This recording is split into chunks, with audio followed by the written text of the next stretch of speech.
गडिंग्लज मध्ये आता ह्या पुढे भरपूर अशा लेडीज टुर्नामेंट होतील, घेतील, भरपूर मोठ्या प्रमाणात होतील.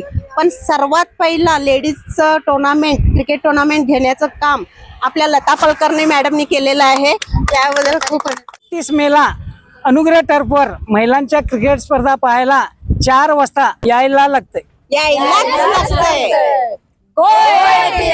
जी वुमन्स ट्रॉफी जिंकण्यासाठी प्रत्येक टीम टर्फवर येऊन प्रॅक्टिस करते आणि प्रत्येक टीमचं म्हणणं आहे की ही ट्रॉफी आम्हीच जिंकणार. बघूया तर ही ट्रॉफी नेमकं कोण जिंकतंय आणि ते पाहण्यासाठी तुम्हाला 31 मे 2026 ला यायला लागतंय संध्याकाळी 4 वाजता अनुग्रह टर्फ गिजवणे इथं.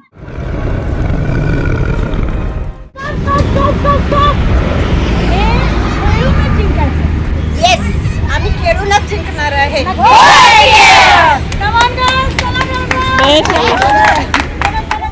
जनगर्जना मार्फत लता पालकर मॅडमने जे क्रिकेटच्या महिलांच्या स्पर्धा ठेवलेल्या आहेत त्यात आमची एटी फाउंडेशन या नावाने एक आमची टीम आहे आणि त्या टीमने आता सातत्याने 15 दिवस रेग्युलर प्रॅक्टिस करत आहेत आणि ही टीम नक्कीच 100% जिंकणार आमची अशी मला खात्री वाटते.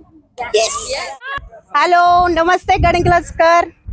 2026 यांची वुमन्स ट्रॉफीच्या ज्या टुर्नामेंट्स होत आहेत ह्या मॅचेस मध्ये नाव नोंदणी करण्याचा पहिला बहुमान आमच्या एटीएफ टीमला मिळालेला, याचा खूप अभिमान आहे आम्हाला. येस, त्यामुळे आम्हाला खूप छान वाटतं. अति उत्साहाचं वातावरण आहे. मधून एक्साइट आहेत मॅच बघण्यासाठी. हा प्रयत्न आहे.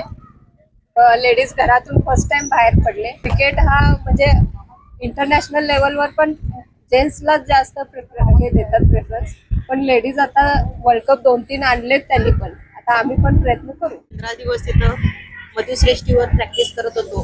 मग आम्हाला वाटलं की बाबा आम्ही छान खेळतोय, पण जेव्हा आम्ही इथं आलो आणि प्रॅक्टिस करायला गेलो तेव्हा खरोखर आम्हाला खूप अवघड वाटलं. आणि त्या दिवशीपासून आम्ही आता 2-3 दिवस झाले इथं आम्ही प्रॅक्टिस करतोय. आम्हाला थोडंफार आता इथं जमायला लागलंय. मॅच दिवशी बघू कितपर्यंत जमलंय.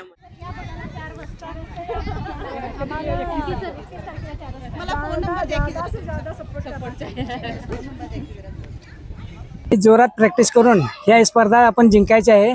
जिंकल्यानंतर आपण जल्लोष करू सगळ्यांना.